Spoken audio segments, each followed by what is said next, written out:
Please stand. Come, let us sing to every nation. Great is our God and King. He is the rock of our salvation. Lift up your hearts and sing. Great is our God and King.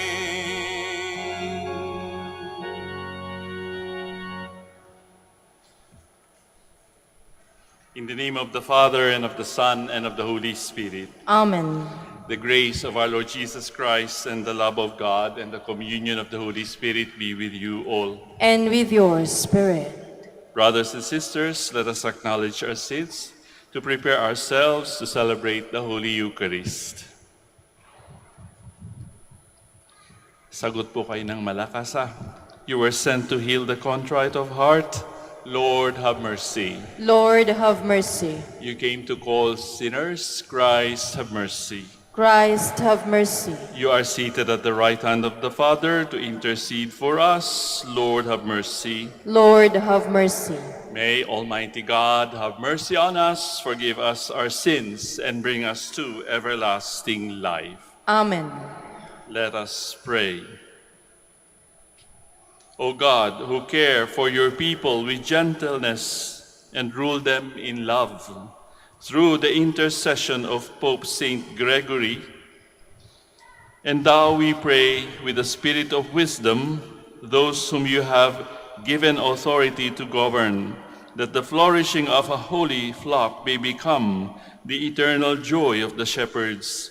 Through our Lord Jesus Christ, your Son, who lives and reigns with you in the unity of the Holy Spirit, God, forever and ever. Amen. Please be seated. A reading from the first letter of St. Paul to the Corinthians. Brothers and sisters, learn from myself and Apollos not to go beyond what is written, so that none of you will be inflated with pride in favor of one person over against another, who confers distinction upon you. What do you possess that you have not received? But if you have received it, why are you boasting as if you did not receive it? You are already satisfied. You have already grown rich. You have become kings without us. Indeed, I wish that you had become kings, so that we also might become kings with you. For as I see it, God has exhibited us, apostles, as the last of all, like people sentenced to death. Since we have become a spectacle to the world, to angels and men alike, we are fools on Christ's account, but you are wise in Christ. We are weak, but you are strong. You are held in honor, but we in disrepute. To this very hour, we go hungry and thirsty. We are poorly clad and roughly treated. We wander about homeless and we toil, working with our own hands. When ridiculed, we bless. When persecuted, we endure. When slandered, we respond gently. We have become like the world's rubbish, the scum of all, to this very moment. I am writing you this, not to shame you, but to admonish you as my beloved children. Even if you should have countless guides to Christ, yet you do not have many fathers, for I became your father in Christ Jesus through the gospel. The word of the Lord. Thanks be to God. The Lord is near to all who call upon him. The Lord is near to all who call upon him. The Lord is just in all his ways, in all his works. The Lord is near to all who call upon him, to all who call upon him in truth. The Lord is near to all who call upon him. He fulfills the desire of those who fear him. He hears their cry and saves them. The Lord keeps all who love him, but all the wicked he will destroy. The Lord is near to all who call upon him. May my mouth speak the praise of the Lord, and may all flesh bless his holy name forever and ever. The Lord is near to all who call upon him. Please stand. Alleluia, alleluia, alleluia. I am the way and the truth and the life, says the Lord. No one comes to the Father except through me. Alleluia, alleluia, alleluia.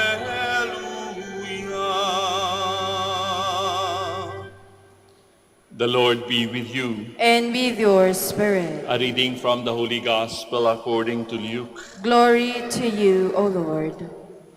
While Jesus was going through a field of grain on a Sabbath, his disciples were picking the heads of grain, rubbing them in their hands and eating them. Some Pharisees said, "Why are you doing what is unlawful on the Sabbath?" Jesus said to them in reply, "Have you not read what David did when he and those who were with him were hungry? How he went into the house of God, took the bread of offering, which only the priests could lawfully eat, ate of it, and shared it with his companions? Then Jesus said to them, 'The Son of Man is Lord of the Sabbath.'" Friends, sisters, and brothers, the Gospel of the Lord. Praise to you, Lord Jesus Christ. Please be seated. Magandang umaga po sa inyong lahat. And welcome to the Minor Basilica of Our Lady of the Rosary of Manaoag. Doon sa mga pilgrims na kung saan panggaling ng parte ng Pilipinas, kahit maulan ay naandito, maaring namamanata, or as all of us who come here, we are asking for something. Meron tayong hinihiling, meron tayong iniaalay sa Panginoon. It could be our prayers of thanksgiving for favors received. It could also be petitions, or it could be prayers for our dear departed ones. Sa ating ebanghelyo, sa umagang ito, makikita natin na nagtatalaban yung mga Pharisees at ang Panginoon at ang kanyang mga disciples.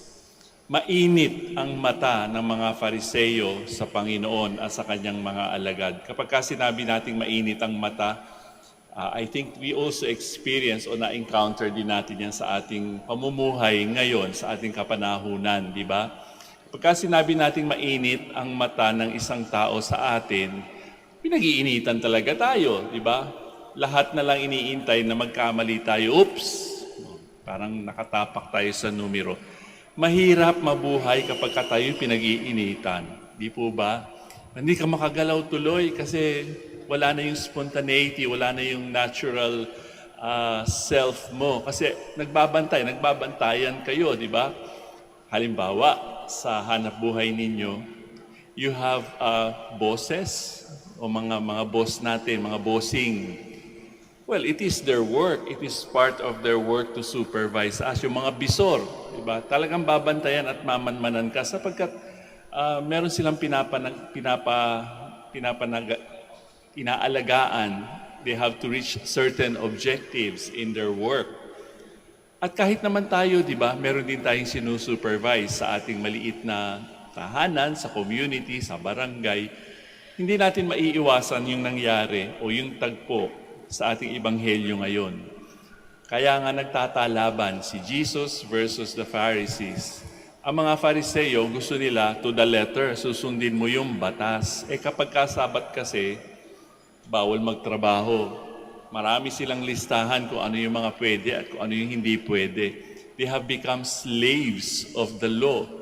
Tapos sila rin yung arbiter, sila rin yung magsasabi kung tama yan o hindi. Medyo meron tayong problema kapag ganon.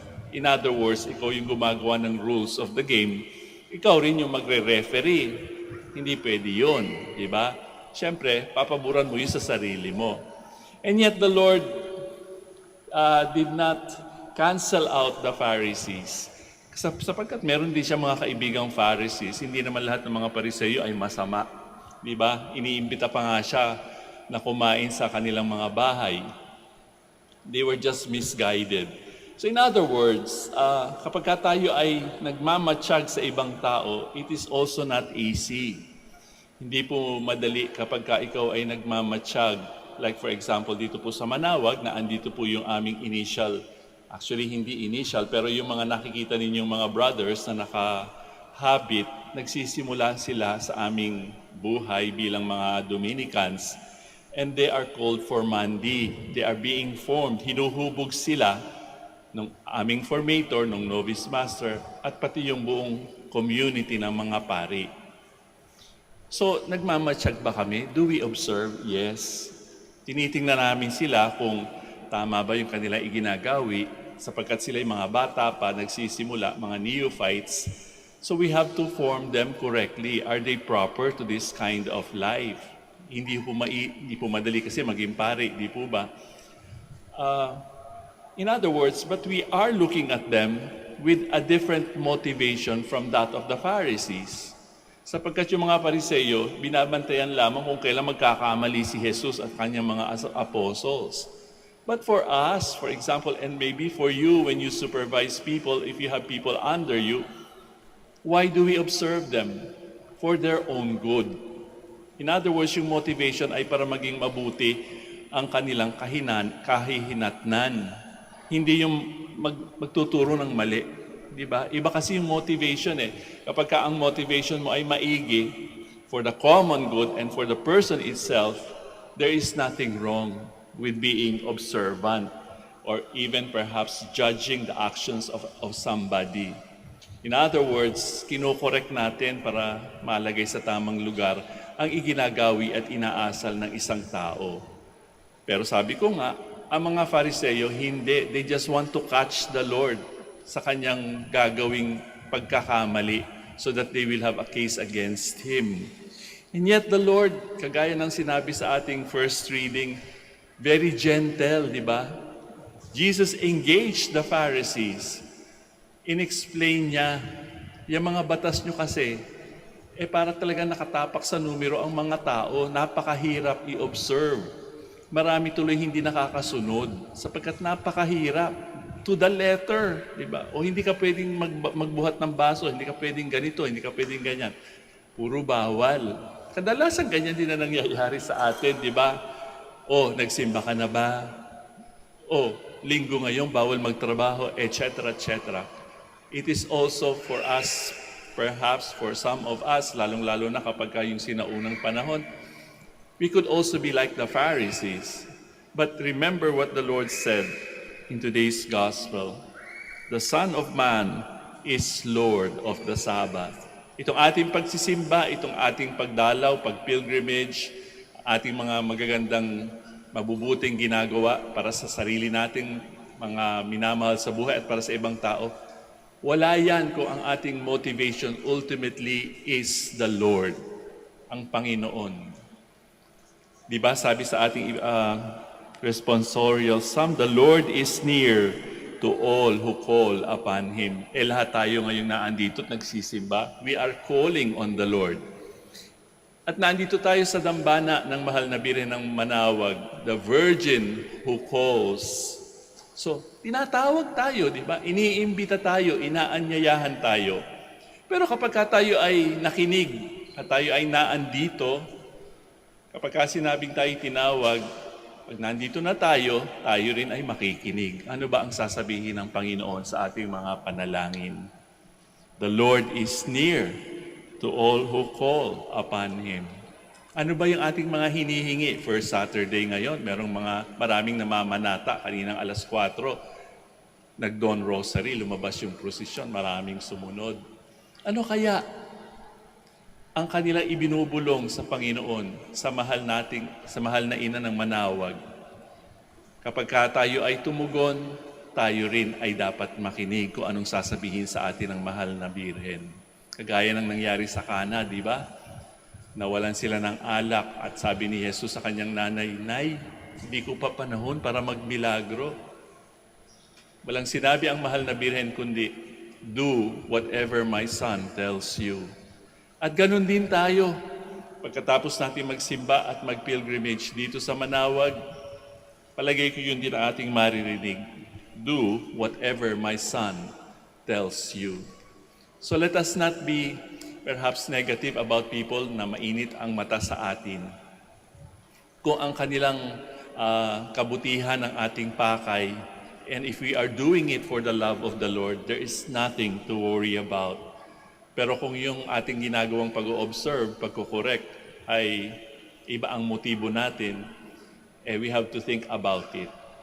Ultimately, the motive for our fraternal correction, kung itinatama natin ang ating mga kapwa, it is because of our love for God. It is also because of our love for that person that we are correcting. Kagaya rin ang ginawa ng Panginoon sa mga Fariseo, in-explain niya. Ang mga batas ay secondary, lahat ay secondary. The Son of Man is Lord of the Sabbath. Tayo nagsisimba, tayo ay nananalangin, tayo ay gumagawa ng mabuti because of the love of God for us. Huwag natin kakalimutan po iyan. We now stand to offer our prayers and petitions. Let us now pray to God, our Father, who has called us all, His sons and daughters, to become free in His Son, Jesus Christ. So for each petition, at ilalakas po natin ang ating sagot, Lord, hear our prayer. Lord, hear our prayer. That Christians may regard the commandments of God as doors to freedom from sin and evil. Let us pray to the Lord. Lord, hear our prayer. That those who work in law enforcement and government may consistently place the welfare of the people above legalistic concerns. Let us pray to the Lord. Lord, hear our prayer. That in worshiping the God whom we cannot see, we may not forget our needy brothers whom we see. Let us pray to the Lord. Lord, hear our prayer. That the Lord may heal those who suffer from various physical and spiritual maladies. Let us pray to the Lord. Lord, hear our prayer. That the dead may now rest in the company of God. Let us pray to the Lord. Lord, hear our prayer. Brothers and sisters, let us now pause for a few moments of meaningful silence to offer our petitions of thanksgiving, petition, or for our dear departed ones. Alalahanin po natin, hindi tayo nag-iisa sa simbahang ito. And let us not be concerned just with our own individual and particular intentions. Ipagdasal din po natin ang mga tao sa ating paligid at sa kanilang mga idinadalangin at inaalay sa ating Panginoon.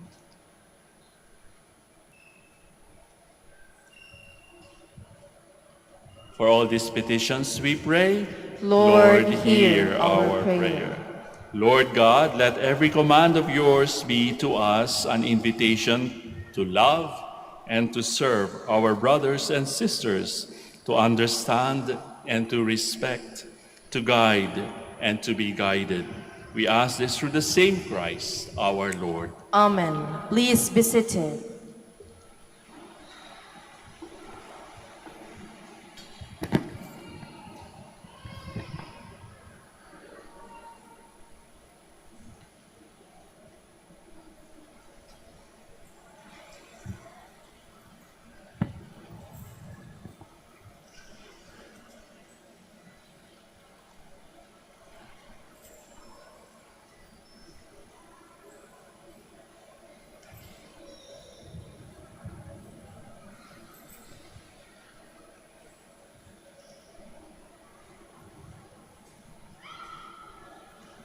Blessed are you, Lord God of all creation, for through your goodness we have this bread to offer you, which earth has given and human hands have made.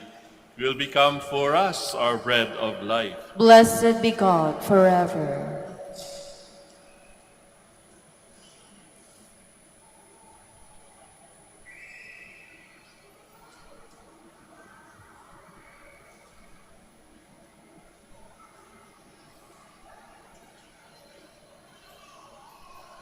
Blessed are you, Lord God of all creation, for through your goodness we have this wine to offer you, fruit of the vine. And work of human hands, it will become for us our spiritual drink. Blessed be God forever.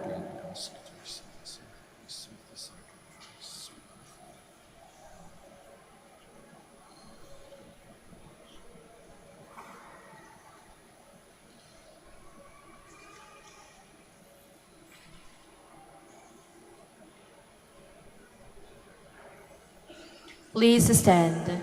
Let us pray, dear friends, that my sacrifice and yours may be acceptable to God, our Almighty Father. May the Lord accept the sacrifice at your hands for the praise and glory of his name, for our good and the good of all his holy church. Grant our supplication, we pray, O Lord, that this sacrifice we present in celebration of Saint Gregory may be for our good, since through its offering you have loosed the offenses of all the world, through Christ our Lord. Amen. Sagot po kayo ng malakas, ha? The Lord be with you. And with your spirit. Lift up your hearts. We lift them up to the Lord. Let us give thanks to the Lord our God. It is right and just. It is truly right and just, our duty and our salvation always and everywhere, to give you thanks, Lord, Holy Father, Almighty and eternal God, through Christ our Lord. For as on the festival of Saint Gregory you bid your church rejoice, so too you strengthen her by the example of his holy life. Teach her by his words of preaching and keep her safe in answer to his prayers. And so, with the company of angels and saints, we sing the hymn of your praise, as without end we acclaim.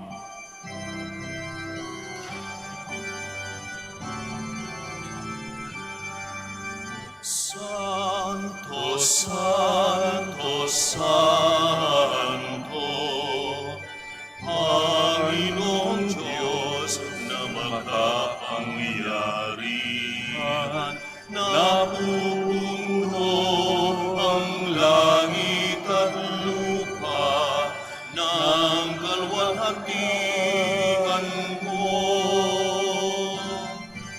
Osana, Osana sa kaitaasan, Osana, Osana sa kaitaasan. Pinagpala ang naparirito sa ngalan ng Panginoon. Osana, Osana sa kaitaasan, Osana, Osana sa kaitaasan. Please kneel.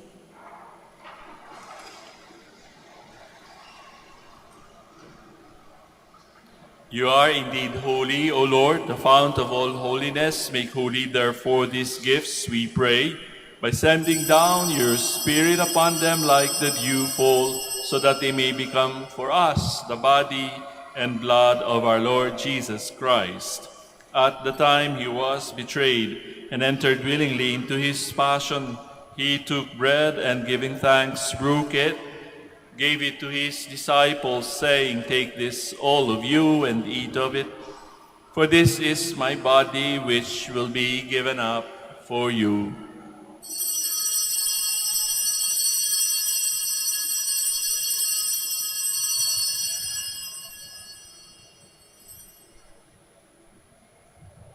In a similar way, when supper was ended, he took the chalice, and once more giving thanks, he gave it to his disciples, saying, "Take this, all of you, and drink from it. For this is the chalice of my blood, the blood of the new and eternal covenant, which will be poured out for you and for many for the forgiveness of sins. Do this in memory of me."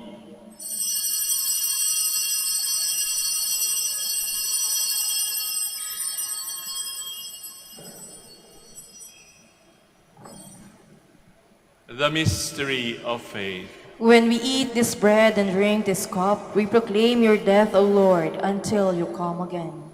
Therefore, as we celebrate the memorial of his death and resurrection, we offer you, Lord, the bread of life and the chalice of salvation, giving thanks that you have held us worthy to be in your presence and minister to you.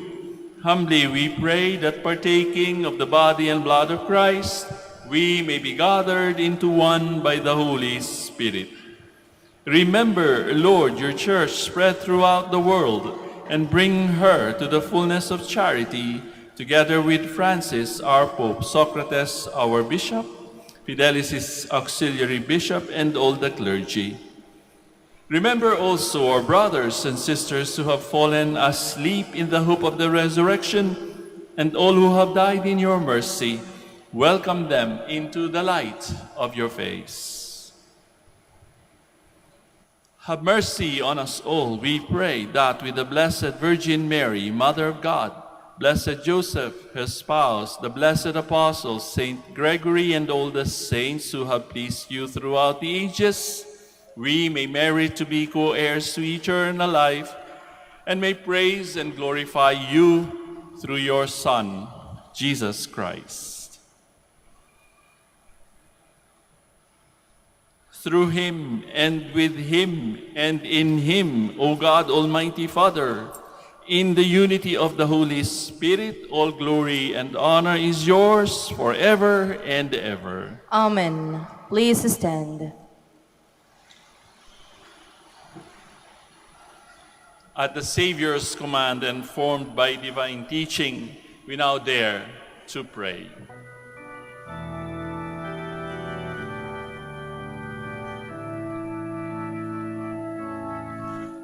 Ama namin, sumasalangit ka, sambahin ang ngalan mo,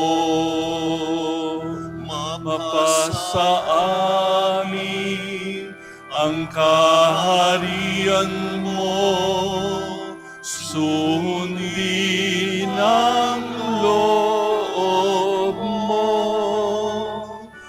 dito sa lupa para lang sa langit. Bigyan mo po kami ngayon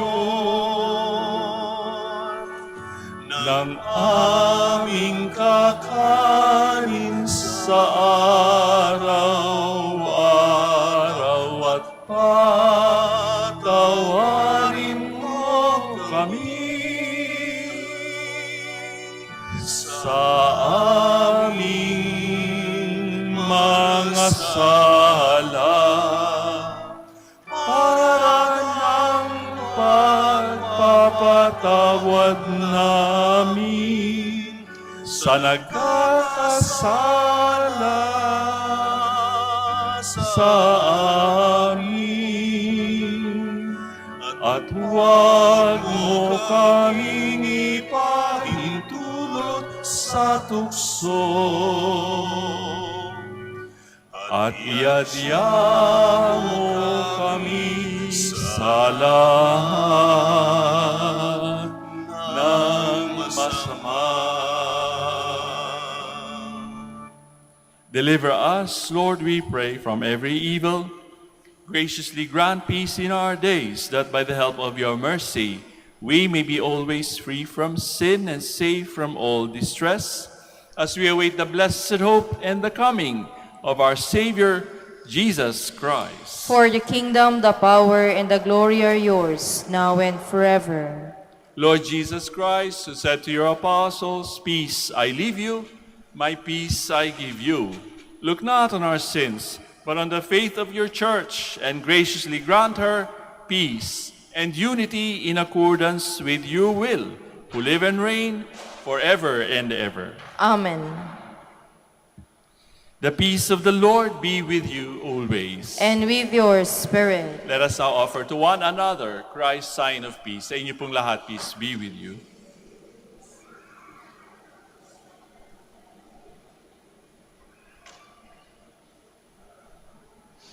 Lamb of God, You take away the sins of the world, have mercy on us. Lamb of God, you take away the sins of the world, have mercy on us. Lamb of God, you take away the sins of the world, grant us peace. Please kneel.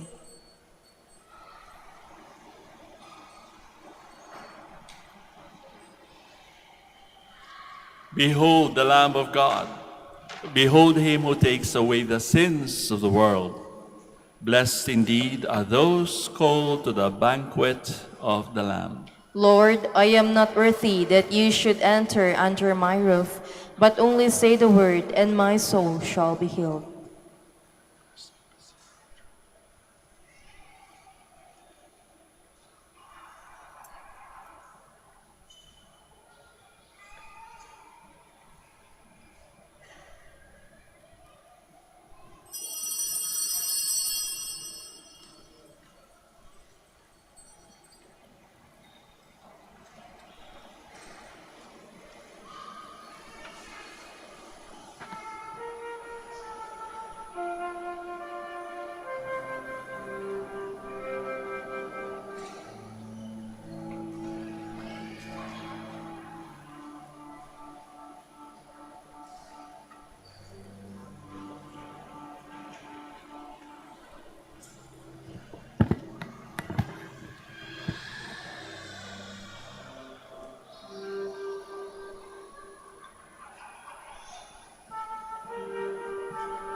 Batid ko nga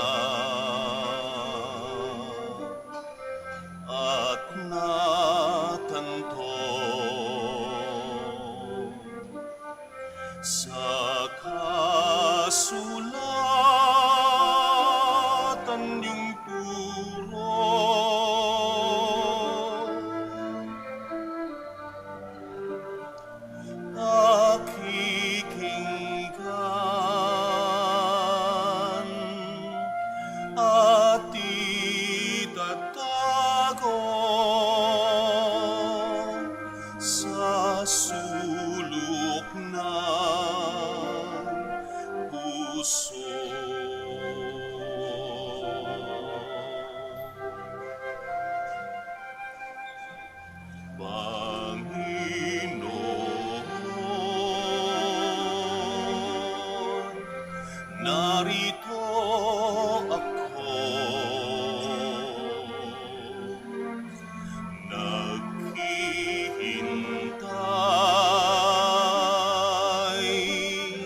sa utos mo,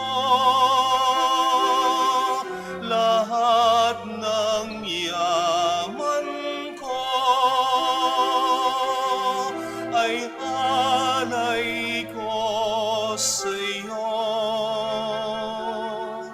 Ikaw ang tanging buhay ko.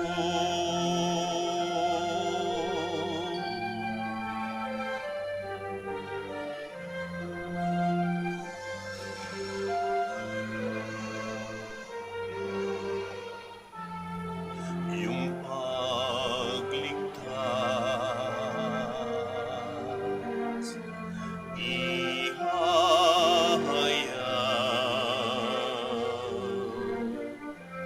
hanggang sa dulo ng dagat.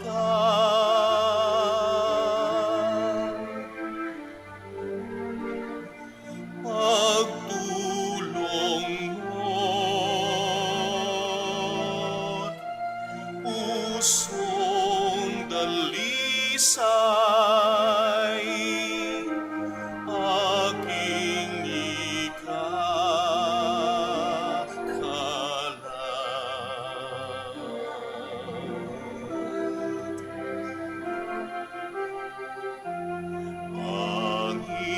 Panginoon, narito ako,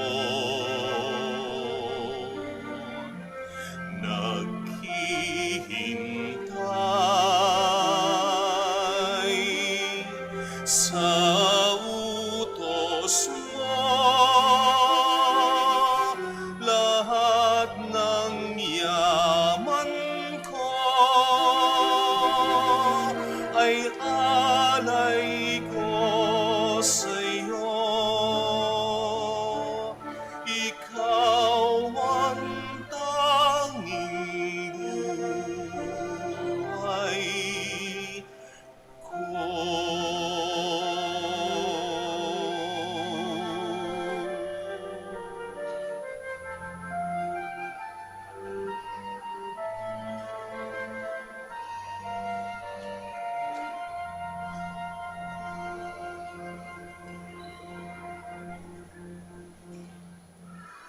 Announcement.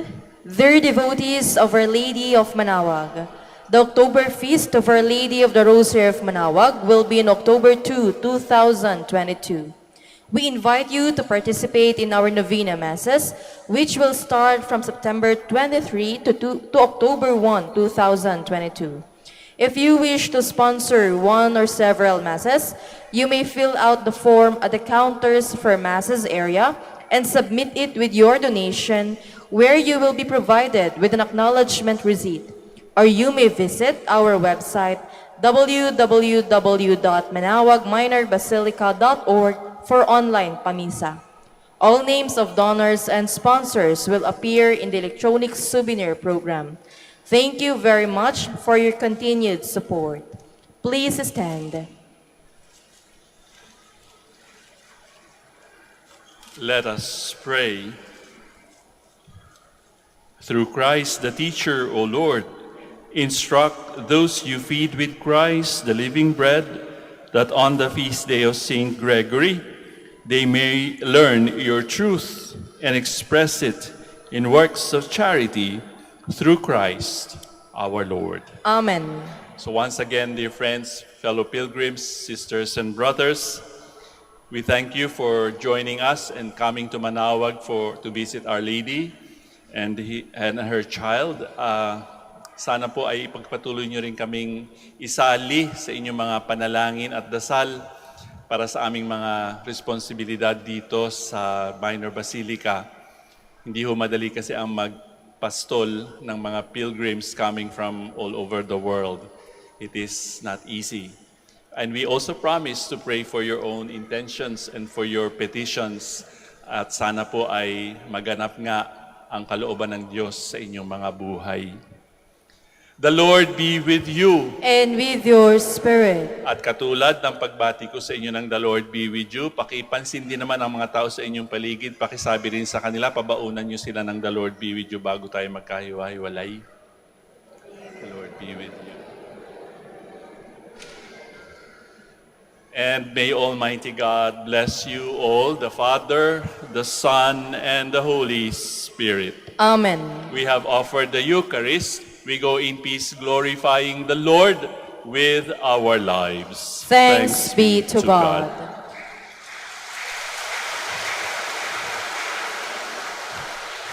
We shall now have the prayer for the blessing of the sick, those who are here, and those who we have left behind at home. We can also substitute for them, no? God, our Almighty Father, by your blessing, you give us strength and support in our frailty. Turn with kindness toward our sick brothers and sisters, free them from all illness, and restore them to good health. Through the intercession of Our Lady of the Rosary of Manaoag, so that in the sure knowledge of your goodness they will gratefully bless your holy name. We ask this through Christ our Lord. Amen. And in memory of the mysteries of the life, death, and resurrection of our Lord Jesus Christ, and to the honor and glory of the Blessed Virgin Mary, Mother of Christ, Mother of the Church, Our Lady of the Rosary of Manaoag, may these rosaries, images, candles, oil, and other religious articles be blessed and made holy. In the name of the Father, and of the Son, and of the Holy Spirit. Amen. Amen.